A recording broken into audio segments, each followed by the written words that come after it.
Ayan lang ang aming ulam ngayon mga guys. Pritong tilapia. Ayan. Ayan yung isa mga kaibigan. Sunog na. Oh.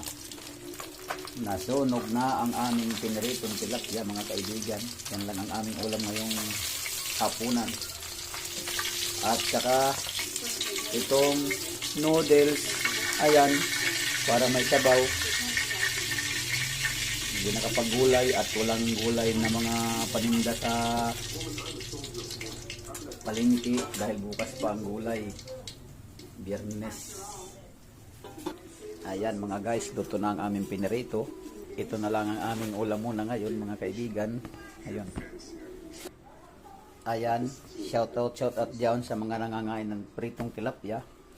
Yan ang ulam namin ngayong gabi mga kaibigan at yun nga wala